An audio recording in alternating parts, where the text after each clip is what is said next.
Olá, pessoal. Vou tentar gravar umas aulas para aproveitar esse período que nós estamos mais reclusos e não perder o tempo que eu acho importante no início do semestre. E vou falar sobre alguns tópicos que são importantes para que a gente compreenda melhor o curso de computação gráfica. Especificamente, hoje eu vou falar dos pré-requisitos de álgebra linear e que são necessários para que você compreenda os assuntos de computação gráfica. Computação gráfica tem que lidar com transformações geométricas, tem que lidar principalmente com rotações no espaço tridimensional. E ter uma formulação algébrica que permita que a gente implemente facilmente essas coisas em algoritmos é muito importante. Então, nós vamos dar uma revisada aqui do que a gente já fez em termos do que já deve ter sido feito por vocês em termos dos cursos de álgebra linear na graduação, no básico, para que a gente possa prosseguir com o assunto aqui no curso de computação gráfica. Para começar bem do comecinho, normalmente a gente estudou transformações lineares, e vou usar o R2 como nosso exemplo, porque é o mais fácil de ilustrar geometricamente tudo que eu vou falar, como transformações de um espaço vetorial, no caso o R2, estudar transformações são funções, onde o domínio, no caso, transformações no R2, é função num domínio do R2 para o R2, em que a cada ponto P associa um outro ponto T de P, que seria a transformada desse ponto P. Então, existem muitas transformações, existem transformações como essa aí, ou como essa, que é mais que lembra lá a transformada para coordenadas polares, em que x e y, no caso, seriam raio e ângulo, ou como essa daqui de baixo. Essas três transformações pertencem a duas classes importantes. Essas duas de cima são transformações não lineares, e essa de baixo, que inclusive eu coloquei aqui, tanto na forma algébrica, que é como uma expressão dentro de um vetor, quanto como um produto de uma matriz por um vetor, é uma transformação linear. Então, o estudo das transformações lineares é muito importante porque essas transformações são muito previsíveis, muito fáceis de trabalhar, e por isso elas são as que a gente prefere para fazer qualquer tipo de formulação. A transformação dita linear, formalmente, para qualquer combinação linear dos vetores, a transformada dessa combinação linear é a combinação linear das transformadas dos vetores que estão presentes. Então, esse é o conceito de transformação linear, né? Uma coisa que é importante em transformações lineares é que todas as transformações lineares podem ser escritas por um produto de uma matriz por um vetor, pelo vetor que se representaria, digamos, no caso aqui, o ponto. Então, é importante notar que existe uma correlação estreita entre a transformação linear e as matrizes. Então, a gente identifica a transformação linear como uma certa matriz. E essa matriz tem uma interpretação geométrica muito importante, que eu vou mostrar aqui, introduzindo aqui o conceito, lembrando do conceito dos vetores da base cartesiana do R2, aqui no caso vou chamar de I e J. Tá? Esses vetores unitários escrevem qualquer ponto P.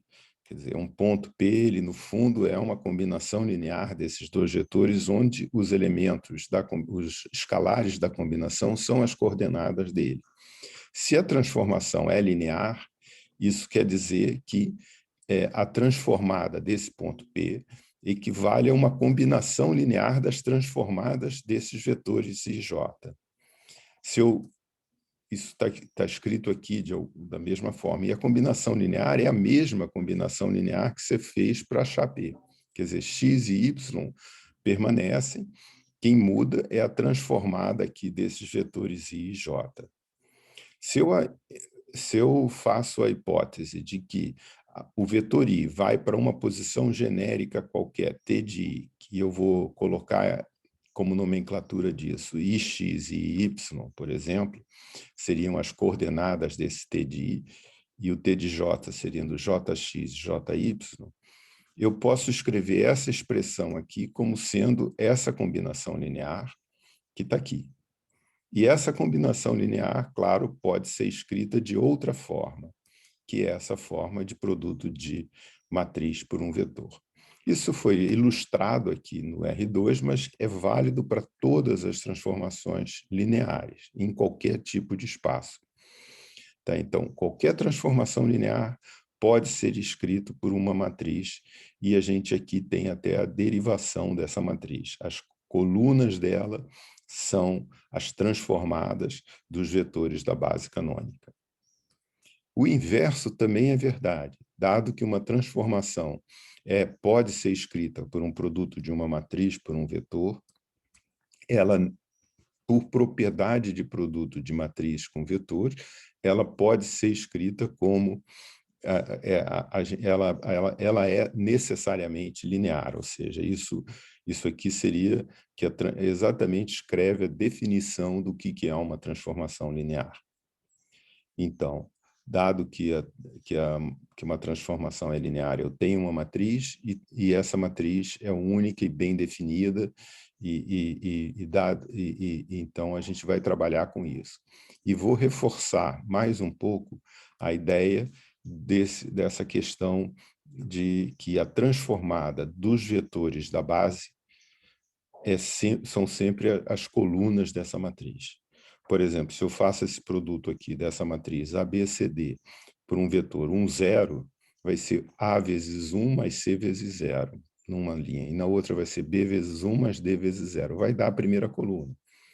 Se eu fizer com a segunda coluna, 0, 1 vai dar a segunda coluna. Se fosse um vetor n-dimensional e pusesse tudo 0 e 1 na iésima linha, ficaria a iésima coluna da matriz. Ou seja, as colunas da matriz são as transformadas da base dos vetores. Esses conhecimentos que a gente já tinha de álgebra linear vão ser úteis na medida que a gente vai tentar estudar agora a transformação linear aplicada à computação gráfica.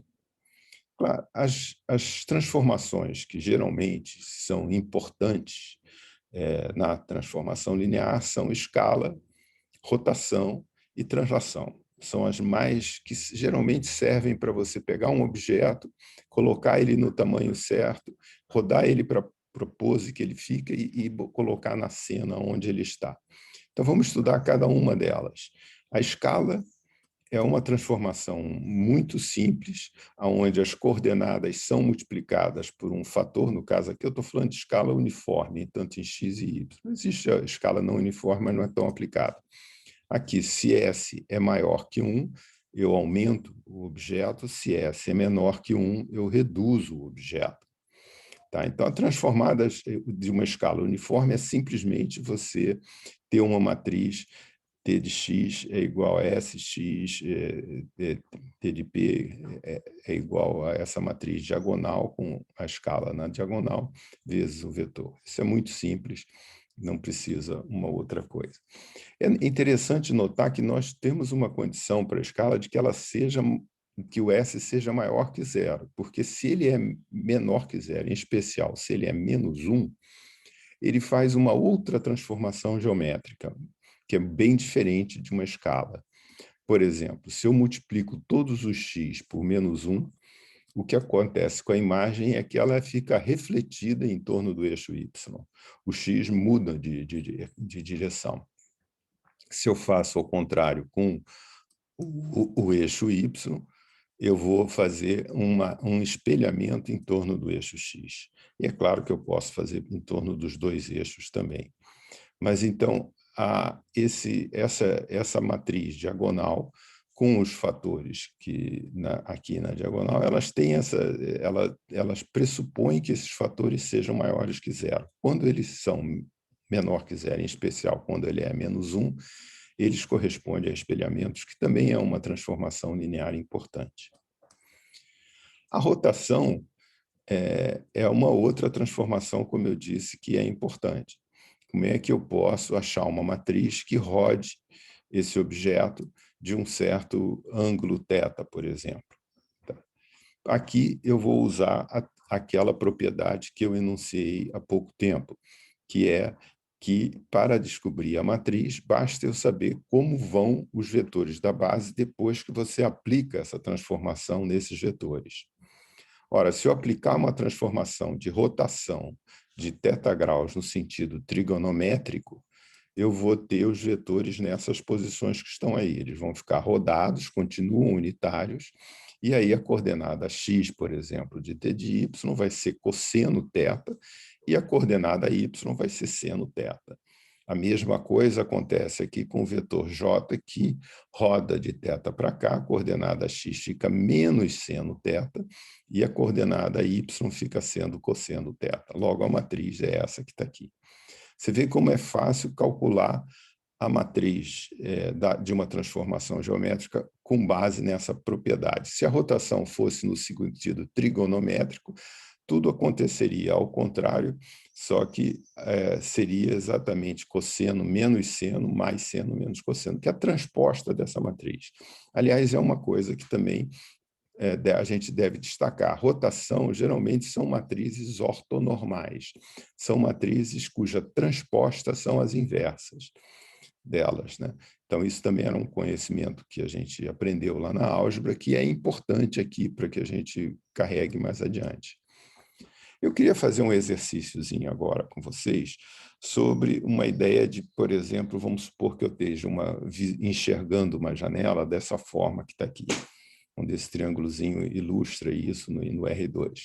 E eu gostaria de rodar esse eixo que está aqui, que está indo do ponto 0, 0 para o ponto 2, 2, que é a metade dessa janela aqui, que vai de 0 a 4, de 45 graus. Ora, se eu quero rodar de 45 graus, menos 45 graus, a gente já viu qual é a matriz. A matriz é essa aqui.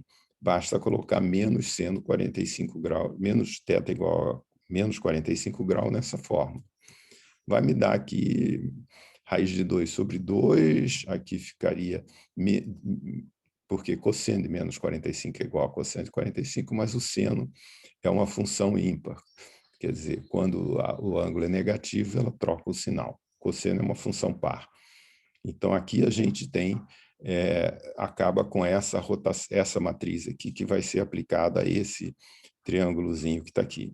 Então, na realidade, quando a gente diz que está aplicada a esse triângulo, a todos os infinitos pontos do triângulo, na prática, a gente só vai aplicar aos vértices. Ao zero não precisa, porque o zero fica aqui na posição, mas vamos aplicar esses 3 vértices que está aqui, essa transformação. Se eu aplico a esses 3 vértices que está aqui, eu estou aqui com a matriz das transformações, aqui eu botei o primeiro vértice, o segundo vértice e o terceiro vértice, como se fosse uma outra matriz, para fazer tudo junto aqui, ficar mais compacto a representação. Então, quando eu fizer esse produto, eu tenho essa resposta aqui, que está aqui, representada aqui numa forma um pouco mais simplificada, tirando o 2 do denominador. Tá. Se eu faço as contas disso, esse triângulo divisado ficou com essa posição aqui. Essa é uma transformação que às vezes ocorre. É interessante que com isso agora eu estou olhando diretamente no eixo X, o eixo de que eu estou olhando é exatamente o eixo X, que seria o meu eixo óptico, se isso fosse uma câmera, mas, por outro lado, meu plano de projeção rodou, e eu não queria que isso acontecesse. Eu gostaria que isso descesse todos por igual. Existe uma transformação que faz isso. Vamos tentar criar essa transformação primeiro, que seria como deformar esse objeto sem tirar esse plano aqui da vertical. Ou seja, vou querer manter todos os pontos só se movendo na direção Y. Tá? Então, o x tem que ficar o mesmo. Se o x tem que ficar o mesmo, t de xy tem que ser a primeira coordenada tem que continuar x. Então, eu vou botar aqui 0 nessa matriz. O a e b eu vou derivar, digamos, dizendo que eu quero que esse ponto 2, 2 vá para a posição 2, 0. Ou seja, se eu aplicar essa matriz a esse ponto 2, 2, ele resulta nesse vetor 2, 0, que é empurrar o raio para a posição do eixo x. Ora, isso aqui vai me dar uma expressão que A é igual a menos B. É a única coisa que eu tiro aqui, eu fico meio indeterminado. Mas percebe que B é o fator que afeta Y. Se eu não quiser fazer nenhuma escala em Y, eu vou setar B igual a 1, para não escalar. E com isso eu vou ter essa transformação que está aqui. Essa transformação que está aqui, que tem 1, 0, menos 1, 1, se eu aplico a esse triângulo que está aqui, ele vai fazer exatamente o que eu queria, que era descer ele todo para cá. Essa transformação também é uma transformação geométrica importante, embora pouco conhecida para a maioria das vezes, que ela é pouco explorada, geralmente, no ciclo básico, é uma transformação de cisalhamento. É como se isso fosse um deck de cartas e eu cisalhasse eles para baixo. Tá? Aqui tem uma explicação até mais próxima dessa visão do deck de cartas. Aqui eu penso que tudo isso é um deck de cartas, eu quero simplesmente empurrar esse volume para ficar nessa posição, e aqui eu vou definir esse cisalhamento com ângulo gama. De novo, se eu quiser calcular, percebe que agora eu estou fazendo um cisalhamento mantendo o y constante, no outro eu mantive o x constante. Mas é mais para criar mais um exemplo, né? Aqui vou pegar de novo os vetores da base, eu sei para onde vão eles, porque esse ponto aqui vai cisalhar para ficar nessa posição que está aqui. Agora, para que eu possa usar essa transformada, eu preciso saber exatamente quais são as coordenadas dele, como também preciso saber as coordenadas desse ponto que está aqui, do 1, 0. Ora, 1, 0 ficou parado na posição dele, porque ele só se desloca à medida que ele vai subindo no eixo Y, ele vai se deslocando mais, para ficar com esse deslocamento que está aqui geometricamente definido aqui. Então, o T de I é 1, 0, e o T de J é esse ΔX, I. Agora, quem é esse ΔX? Percebe que esse vetor aqui deixou de ser unitário, porque ele está sendo cisalhado. A componente x dele continua, y, perdão, dele continua sendo 1. Tá? Então, esse ΔX vai ser tangente de gama, que é esse gama que está aí. Então, a matriz vai ficar com essa expressão que está aí. Tá? 1, 0, tangente de gama, 0. Essa é uma matriz de cisalhamento típica. Então, eu só aproveitei também para mostrar para vocês mais uma transformação geométrica que é importante dentro do que a gente vai trabalhar com computação gráfica. Bom, a última delas, que eu disse que era importante, escala, rotação e translação, para instanciar as coisas, seria a translação. Vamos supor que eu quero pegar esse carrinho que está aqui e mover ele para uma posição em que, digamos, esse ponto aqui, que era a origem, vá para essa posição 3, 0. Ora, buscando isso como uma transformação linear, eu caio nessa equação aqui para tentar determinar A, B, C e D. Só que o produto de uma matriz qualquer com vetor 0 é 0. Então, nunca vou conseguir isso seja o que eu estou buscando. Tá? Esse produto vai sempre dar 0 e eu não vou conseguir fazer com que ter essa resposta. Não, por quê? Porque, na prática, o que isso está dizendo é que qualquer que seja a matriz da transformação linear, o zero fica no zero. Isso é uma propriedade das transformações lineares. Então, a translação não é uma transformação linear. Como ela não é uma transformação linear, é preciso mudar a álgebra para incluir a transformação. E aí vem um novo capítulo. Quem é esse novo capítulo? Quem sabe a gente pode escrever, em vez de ser T de P ou T de X igual a X, eu vou ter que escrever algo como sendo uma transformação linear que é AX mais B. Então, seria, às vezes, ou muitas vezes, as pessoas ensinam isso como uma transformação linear afim. Só que essa transformação, essa solução algébrica, ela é possível, mas talvez não seja muito conveniente para o trabalho que a gente precisa, para a álgebra que a gente precisa na computação gráfica. Tá? Por quê? Porque, por exemplo, uma coisa que eu também não chamei a atenção de vocês, se eu quiser pegar esse objeto, esse avião, e em torno desse ponto, dessa estrelinha vermelha que está aqui, rodar ele, digamos, de 30 graus, eu gostaria de fazer isso aqui. Tá? Mas, na verdade, se eu aplicar uma matriz de rotação a esses pontos aqui, ele vai fazer isso aqui, porque ele vai subir tudo de 30 graus. Eu vou estar rodando em relação à origem, não em relação ao ponto que está aqui. Então, normalmente, nas transformações lineares, eu preciso de uma concatenação, nas transformações geométricas, para obter o resultado que eu gostaria, que você gostaria, você vai precisar fazer uma composição de transformações. Qual seria a composição de transformações que você vai precisar? Você vai precisar, por exemplo, pegar esse ponto vermelho e levar ele para a origem, fazer uma translação para que ele fique na origem. E aí você faz a rotação em torno da origem e leva ele de volta para a posição que ele estava. Essa é a maneira de eu conseguir gerar essa transformação que eu quero. Então, eu vou ter que concatenar transformações para conseguir a transformação que eu quero.